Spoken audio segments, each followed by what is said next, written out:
Sadly, you won't be hearing from the LNP this morning, despite our invitations to the LNP candidate Olivia Roberts. But I'm pleased to tell you that the other two candidates running in the seat of Griffith are here this morning. Shari Ware is representing Pauline Hanson's One Nation, complete with the orange T-shirt. Shari, good morning.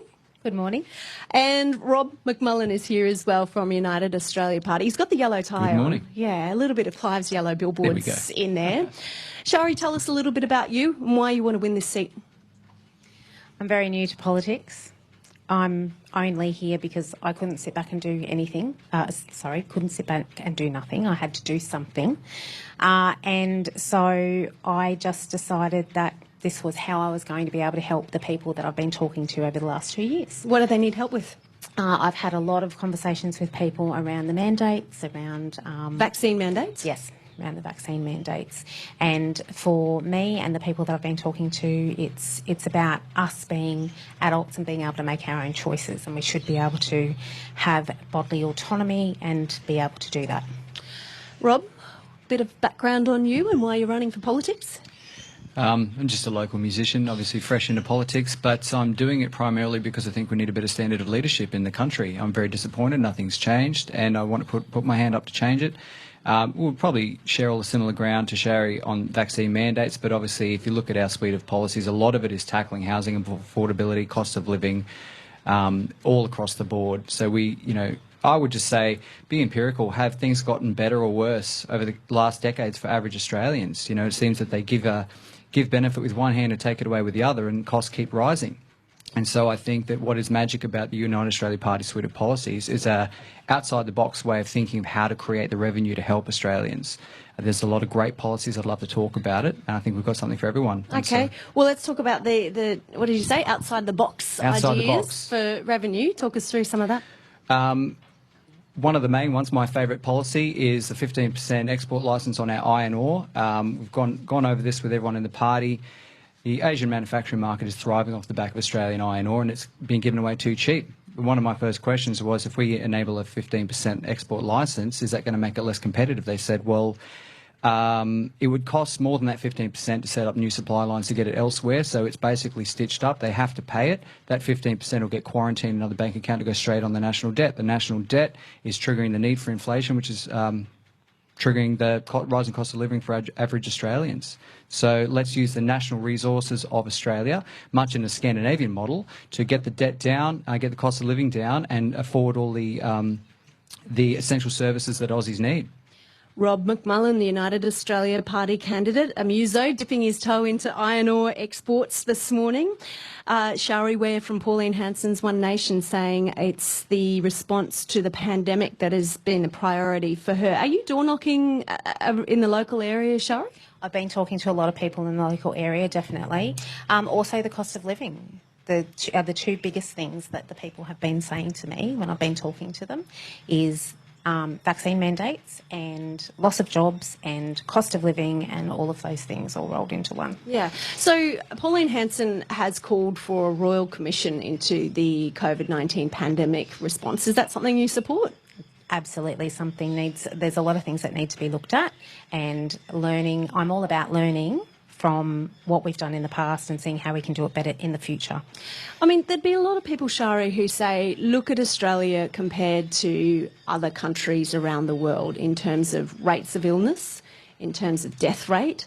Look at even Queensland within Australia in terms of how we were, for lack of a better word, quarantined to be in a healthier state.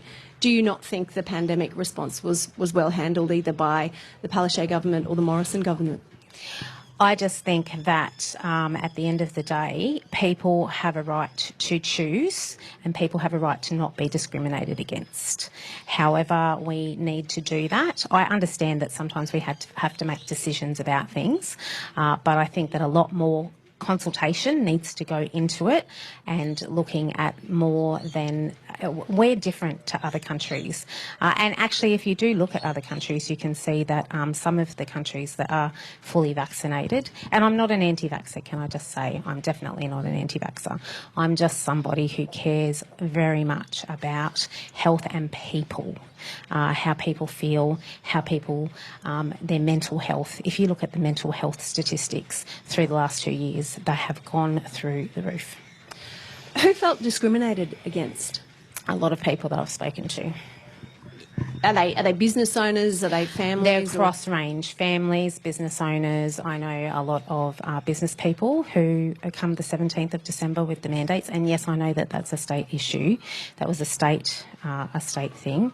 However, you asked about people feeling discriminated against, and people have been. Rob, what's your sense of how the electorate's feeling broadly I don't know if we can say coming out of the pandemic. It certainly feels like we're reaching into a new stage of it. What's your sense of people's optimism in terms of health, the economy, cost of living?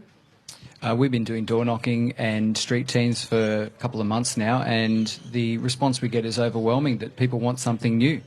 Put the majors last. People want new politicians. We want better leadership. We want a fresh perspective. That's definitely the overwhelming response we get. It's very positive.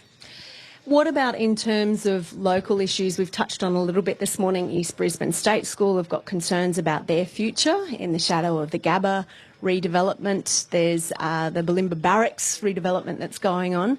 Do you have a view on those kind of grassroots issues that are directly affecting locals in terms of how their neighbourhood feels, what facilities they have access to? I haven't had a lot of feedback in terms of the specifics, but what I will say is another great policy we have is bringing back $1 trillion of Australians' super, which is invested overseas. We're closely getting to $9.5 trillion of super, of Aussie super invested elsewhere.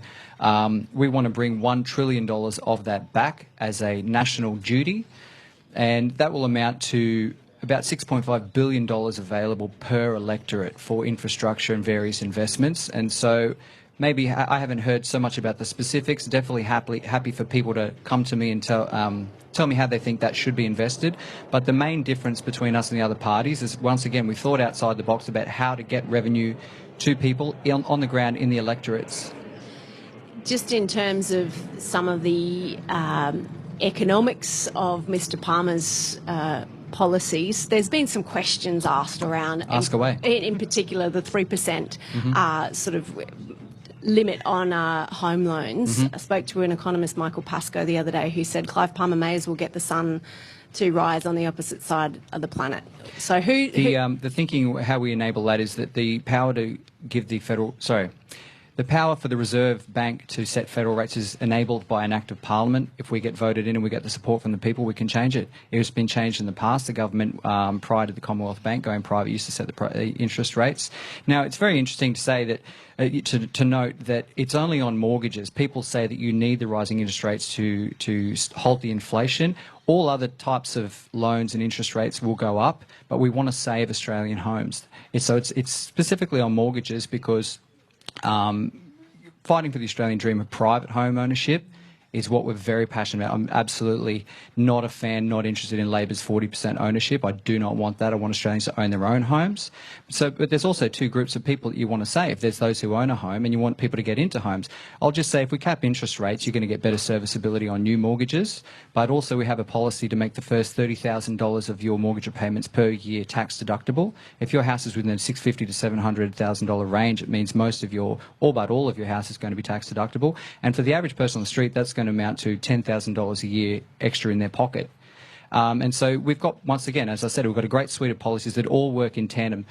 Get the iron ore to pay down the debt, get the super to pay, give revenue to local electorates, save people who own homes with their low interest rate, let inflation be halted by every other interest rate, private loans, business loans all going up as they should, but also help people get into and pay off a home by enabling their mortgages to be tax deductible. Rob, you've got Shara who's nodding along, so perhaps some common ground between two different political parties. They always like it if we can find somewhere where people agree. I really appreciate you both coming down this morning to introduce yourselves and for people to get to know both your parties and policies a little better. I've got to leave it there. Thanks so much, guys. Can I just say one last thing? Quick. I don't have all the answers, but one thing I do have is I am a great listener, and I believe that when we listen and we consult with people, we always find an outcome that helps everybody in the end. Shari Ware from Pauline Hanson's One Nation and Robert Gordon McMullen, United Australia Party.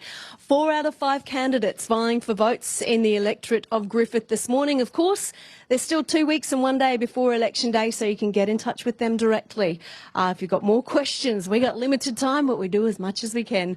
Right now, though, the latest ABC News is coming up for you. It's 10 o'clock.